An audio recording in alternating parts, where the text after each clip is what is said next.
Welcome to the Genius Factory. Enjoy the video. You start by isolating power and signal. First, make sure the monitor's power cable and outlet are reliable. Plug into a different outlet or bypass a strip.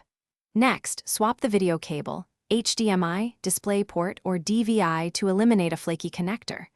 Once done, fully power down both monitor and PC, unplug for 30 seconds, then reconnect and boot. These quick steps reveal whether the issue is a cable, outlet, or transient fault and get you ready for deeper checks. Now you dig into software and diagnostics to discover intermittent shutdown triggers. Update or roll back your graphics drivers. Driver corruption can cause the display to flick off. Check OS power options and display sleep timers, and set GPU power management to maximum performance so the adapter won't throttle. Use the monitor's on-screen menu to confirm input and power modes. Then swap systems, connect the monitor to a second PC, and connect another monitor to your PC to isolate hardware versus system causes. Finish by ruling out internal hardware failure.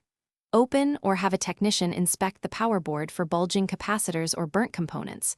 Replacing the board or a few caps often stops unexpected shutdowns. If the backlight or inverter is failing, test with an external LED backlight or known good power brick. Replacing the panel may be required. If the unit is under warranty, gather model and serial info and contact the manufacturer. If problems persist, one key tip: reproduce the failure while recording symptoms to speed support and repair. Thanks for watching. If you found this helpful, don't forget to like and subscribe.